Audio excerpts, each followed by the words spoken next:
Hoje aqui com a pastora Andréa Valadares, né? Como eu já falei, para quem está nos ouvindo desde o início, que eu conheci no ventre da mãe dela. Mas antes da gente dar continuidade, eu quero dar um alô para a nossa igreja Nova Vida lá do Recreio. Um abraço para o nosso pastor presidente Martinho Lutero Semblano e o nosso dirigente, o missionário Carlos Maurício Aieta, povo bom, lá do Recreio. Faça uma visita, gente. Rua Senador Rui Carneiro, os cultos domingo às 10h30 e 19 horas, e hoje tem 19h30 também. Glória a Deus. Mas vamos aqui voltar para a pastora Andréa. Vocês ouviram que eu li Gênesis 15, né? Quando Deus fala para Abraão, sai da tua tenda, olha para o céu, conta as estrelas, né? Assim como você não pode, você também, assim será a sua descendência sobre a terra. Eu tenho em casa, eu esqueci até de trazer hoje a Bíblia da minha tia, que foi a primeira esposa do teu pai. E ela morreu com câncer em 68, no ano que você nasceu. E ela deixou marcado na Bíblia dela Gênesis 15, até com aquele lápis vermelho antigo, porque antigamente não tinha esses marcadores de texto, porque ela dizia para Deus que queria ficar curada para criar o filho, mas que sabia que Deus, se ela não ficasse curada, que Deus ia guardar o filho dela. Amém. Né? E Deus tem guardado o Cláudio, né? A gente sabe quanto Deus tem guardado o Cláudio, livrado de muitas coisas, até o dia que ele vai chegar e reconhecer o Senhor como Senhor e Salvador. Então, a Mary, que era a mãe da pastora, a pastora Mary, quando ela estava, né, servindo aos demônios, ela pegou essa Bíblia e rasgou e jogou lá do alto do apartamento, cobertura que eles moravam. E, meu Deus, olha, ela fez muita coisa, muita coisa. E até contra mim também, minha família, ela cismava com qualquer pessoa, ela fazia, pintava e bordava. Com certeza. Aí, em 94, o meu tio Luiz morreu. E quem é que chega lá no velório? A Mary. Eu olhei assim, falei assim, Mary no velório? Só que eu tive uma grata satisfação de saber. Foi quando eu soube que ela tinha se convertido, que ela estava até em Cabo Frio, se eu não me engano, não é? Estava num culto quando soube. Não, morando em Cabo Frio. Morando em Cabo Frio, verdade. Né? Então, quer dizer, vocês estão vendo tudo isso que a pastora já falou e tem muito mais para falar, né? Essa mulher servia aos demônios, olha, era uma coisa horrível. A gente chegava na casa de Araruama, tudo marcado com o corpo dos bichos que foram sacrificados, né? Era assim uma interferência demoníaca violenta. Só que quando ela tocou naquela Bíblia, eu creio que o Deus da promessa da minha tia foi para ela também, entendeu? Resgatou a vida dela, porque o nosso Deus é misericordioso, né? Ele não intenta o mal. E o Senhor foi e resgatou essa mulher. Quer dizer, é uma história assim que não é historinha, é uma história real, aconteceu, né? E hoje a gente vive, né, pastora? Eu trabalho com pessoas com câncer, os parentes também, situações diversas também.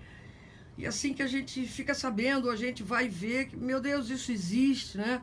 Ou até problemas nossos, pessoais, né? Como tem algumas pessoas que a gente ora, problemas no casamento, problemas com relacionamento entre pais e filhos. Nós precisamos crer, né? Precisamos crer e pedir essa sabedoria, né, pastora? Porque às vezes o menos é mais, né? Eu falo muito, olha, não é você cobrar do seu filho para a igreja, ora por ele. Amém.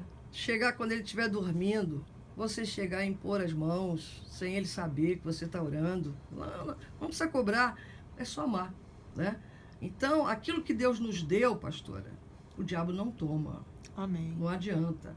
E aquilo que você falou, perseverar sim, confiar sim, declarar vitória. Porque lá em Gênesis capítulo 1, amado e amada ouvinte, diz assim a palavra de Deus, que no princípio a terra era sem forma e vazia. Era um caos. Algumas traduções diz caos. Mas, diz a palavra, o Espírito de Deus pairava por sobre as águas. Então, no meio do caos, o Espírito Santo estava lá. Então, o caos que você possa estar vivendo hoje, na sua vida, no seu casamento, na sua saúde, na sua fonte de renda, não importa o nome desse caos, clame ao Senhor, porque o Espírito Santo está aí. Se você já serve ao Senhor, clame, porque Ele vai se fazer presente. Ele vai te dar o escape. Ele vai te dar o suporte, né, pastora? Amém. Para poder esperar o momento da grande vitória, não é isso? É verdade.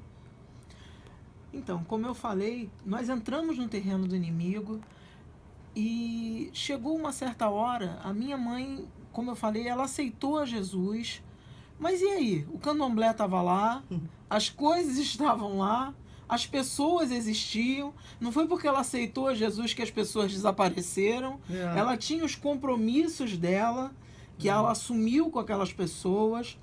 E aí, o que fazer com aquelas pessoas? O que fazer com as coisas? Porque tinha tudo daquelas pessoas lá dentro. Tinham quartos e vários quartos, com vários demônios lá dentro, né? Vários assentamentos. E ela falou, quero me desfazer de tudo. Glória a Deus. E aí, o que fazer? Quebramos tudo. Amém. Pegamos o que não deu. Eu moro numa rua que tem um rio. Jogou no rio. Não, fizemos uma fogueira. Maravilha. Fizemos uma fogueira. O que deu para queimar, queimamos. O que não deu para queimar, quebramos. Amém. Mas tudo foi desfeito. Não aproveitamos nada. Amém. Falaram para a gente aproveitar bancos, não aproveitamos nada. Isso. E aquele local teve que passar por um processo, porque às vezes as pessoas acham que é só você se desfazer. Não. O local, ele também sofre uma marca, ele fica marcado. Isso. Então, aquele local, ele também teve que passar por um processo de libertação. Também passou. E ali fomos trabalhar aquele local, porque se via a manifestação do mal. A gente ouvia barulhos, a gente ouvia... Era a casa deles, Era a casa né? deles. É. Então a gente ouvia barulhos, a gente ouvia vozes, a gente ouvia várias coisas. E várias coisas se mexiam. Havia muitas coisas estranhas acontecendo naquele lugar. Então aquele lugar precisava de intervenção. E nós reagimos através da oração. Eu vou falar uma coisa para vocês. A maior ferramenta que o ser humano, aquele que aceita Jesus, aquele que crê em Deus, pelo menos que crê em Deus, Aleluia. A maior ferramenta que nós temos é a oração. Amém. Não tem maior poder do que a oração. Glória a Deus. Às vezes não dá, eu sou dona de casa, eu também faço, tenho muitas coisas para fazer. Às vezes eu não tenho tempo para ficar dobrando o meu joelho toda hora, mas eu posso passar um dia inteiro em oração, falando. Você pode falar, orar ao Senhor dentro do carro, num elevador, na faculdade, no curso, aonde você estiver, não importa, você pode falar com Deus, fala tudo o que está acontecendo, relata para Ele. Então, ali naquele processo que nós passamos, não foi fácil. A minha mãe, ela estava conversando com a gente e ela daqui a pouco manifestava. Meu Deus. Você não precisava impor a mão nela, não precisava falar nada. Ela simplesmente manifestava. Ali eu confesso que meu esposo na época já era mais firme do que eu, né? Amém. Já tinha mais Que um bom. tempo, né? Que Como eu bom. falei, eu estava acabando de sair do processo de libertação quando veio o processo dela. Então eu estava muito crua. Mas o meu esposo, ele estava mais firme, então ele estava sempre repreendendo, sempre orando, sempre buscando ao Senhor, né, incessantemente, porque a luta, a batalha era travada. Imagina. E ali ela passou pelo processo de libertação, ela fez seminário, ela progrediu de uma maneira, a mente da minha mãe, ela se abriu de tal maneira para o Evangelho. Ela já era uma mulher muito inteligente. Né? Olha, a minha mãe, era muito inteligente. para você ter uma ideia, eles abriram mão dela fazer o seminário dentro do seminário. Ela fez o seminário em casa, um seminário que não era para fazer em casa. Ela pediu se ela podia fazer em casa. Eles deram uma oportunidade porque aquilo não existia na época. Como ela sobressaiu, eles liberaram. Que E a minha mãe fez ela em casa. Ela fez aonde? Aqui no Ela Rio? fez sim, pela Assembleia de Deus ali de Marechal Hermes. Ah, sim. Aquele seminário, não me recordo, não sei Acho se que é pastor Horácio Silva Júnior. não é, outro. não, ali é de Bento Ribeiro. Bento Ribeiro. Não, ali é de Marechal, Campo de Madureira. Uhum. Então ela fez ali aquele seminário, mas o que eu vou falar para você? A pastora Sandra, ela relatou que a minha mãe, ela perseguiu, jogou a Bíblia. A minha mãe, ela tinha um hábito, isso eu posso falar, ela tinha um hábito de quando ela não gostava das pessoas, e eu sinceramente... E a gente não fazia nada contra ela. Ela não gostava de muita gente, não. Não.